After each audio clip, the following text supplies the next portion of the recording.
Alrighty, everybody, McMurray here. We are getting ready to play Scenario 1. My God, it's poor old Ben, the Battle of Leetown, out of Thunder in the Ozarks, which is one of the Blind Sword system games from Herman Luttman. This one was published through Revolution Games, as you can see. It focuses on the Battle of Pea Ridge in Arkansas in, I believe, 1862. Correct me if I'm wrong. But basically, got a whole bunch of Confederates, whole mess of Confederates, attacking some Union guys trying to capture Leetown down here. And they got 9 turns to do so. So we're going to see how we can do with that. There's some reinforcements for each. You can see there is a big Union reinforcement stack, but it's not coming in for a minute. So we'll see how that works. Confederates have a lot of mounted cavalry up here. They do have some dismount markers and whatnot over there, or some alternate markers over there. So we'll see how all that works. We'll see if they can come thundering down here, charging down here, and take Leetown or enough of these other locations, which I don't think they're going to. The Union have to retain 4 or more points more than the Confederacy, which means, honestly, that's 20 points, and I think all the other victory locations here are 3, 3, 1, so 7. So the Confederacy is going to have to take some of Leetown down here, but we will see how that works. Again, it's blind swords, so we got our good easy references. Don't know why I don't have one of those flipped over. There we go. Now that makes a lot more sense. And we're gonna get this thing rolling. See how this goes. All right, guys. Thanks again. We'll check in after turn 1 or 2. All right, Thunder in the Ozarks, end of turn 2. So I know there's not a lot of Union, but they basically dumped Patterson's brigade and Welfy's artillery right on this high spur over the road.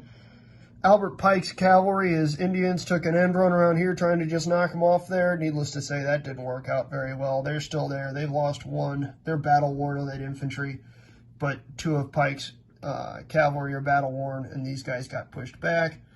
Other than that, I tried to bring Herbert's B Brigade in here to take Wiley Foster's farm, and Boosie, however you pronounce his name, and that artillery just smacked them back real hard, actually. McIntosh likewise got smacked on turn 1. So they're kind of just retreated pulled back a little bit so they can regroup next turn, so I got to be outside of 3. And, sorry, relining our chits. Greusel's brigade came up here and put a line across, did pretty well, moved Hoffman's artillery up there turn 1. They managed to fire on turn 2. The Confederates really need to kind of take stock, regroup, and figure out, okay, what are we doing before more Union reinforcements get here at the end of turn 6. Again, the Confederates have 4 turns before that happens, but they need to figure that out. I think this is the turn 3 is probably going to be a regroup and then just an overall 100% push, as opposed to turn 1 McIntosh pushed, and then turn 2 Herbert's A and B brigade pushed and got pushed back. Everything's gonna come in all at once, unified, angry, and hope we can get it done. As well as we'll have more Confederate artillery here also. I don't know what we're gonna do with Albert Pike. They can't get around there because cavalry can't go through these heavy woods and these heavy woods. So theoretically, I guess they could attack. They could get that victory point location, but what they need to get is this guy and all these ones down in Leetown. So we will see how that works. Maybe they could circumvent Leetown. They might try running through here. Who knows? Maybe they'll try doing that. We'll see. But there we go, guys. End of turn 2. All right. McMurray here with Thunder in the Ozarks. End of turn 4. So this is turn 3 and 4. Here is what our table looks like for the most part. Up here, we've got the Union are kind of gradually retreating back, realizing that all this Confederate cavalry can't even make it through any of these heavy woods. So basically, the idea here is if we fall back, then all of a sudden their superior numbers are going to be really limited as they're coming down here, / the infantry is going to take forever to get through these heavy woods. And then we'll be able to use this artillery to great effect, because then they're going to have to be within canister range before they can shoot back at us or close combat at us. So, okay, that's what we're trying for. We've had decent fire. There's still a whole lot of big Confederate units up here. And there's more on the broken track that'll be coming in, or that'll be ready to rebuild. Pike's cavalry got just wrecked during turn 4's artillery fire. The two battle-worn chits are right here. Both got knocked off the table. The one remaining chit then decided to go on an end run around here. Did wind up taking 1 victory point here and 3 there. That has been since recovered. But, excuse me, the Confederacy does have 3 victory points from here. Tried coming down here to get into Leetown. I was only able to move the artillery. Excuse me. The artillery before they moved, but then they failed to activate, so all they could do is like a fire or close combat action. Nothing.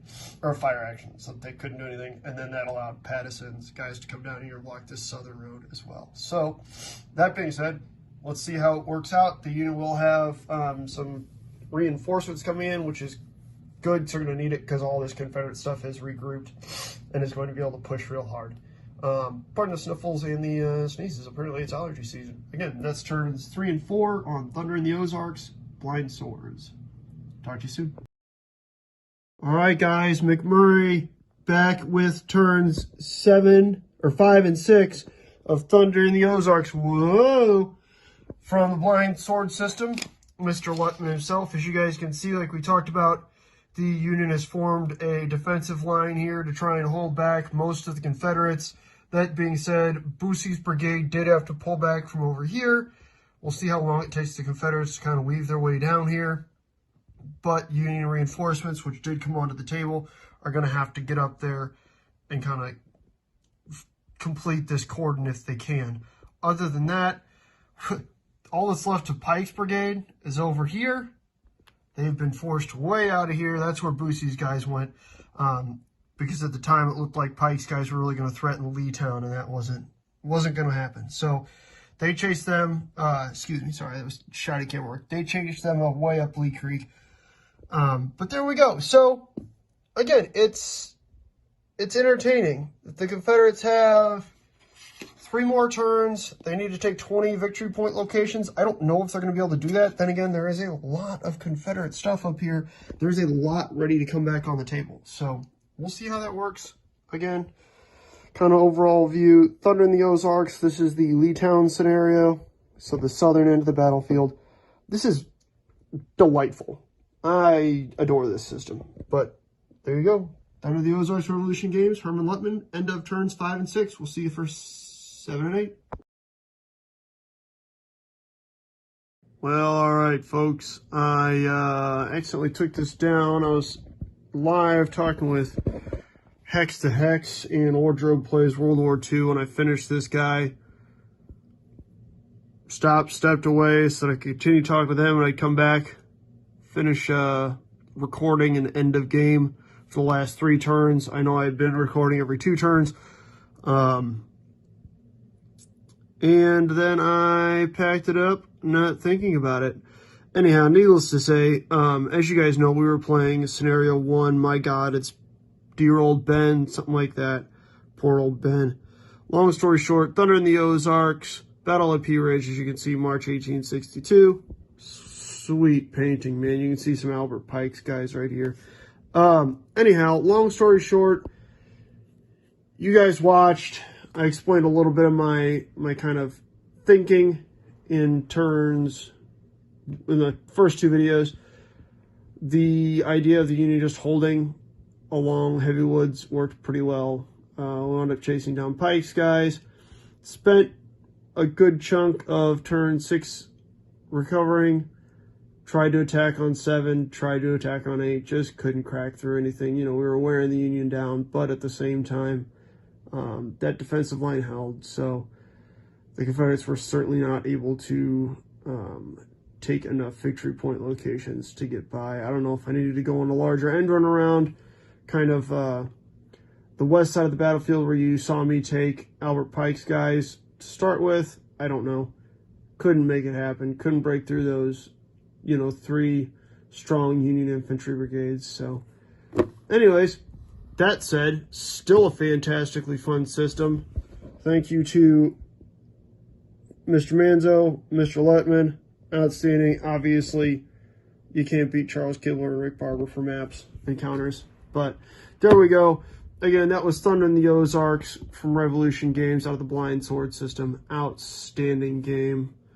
Played Scenario 1, loved it.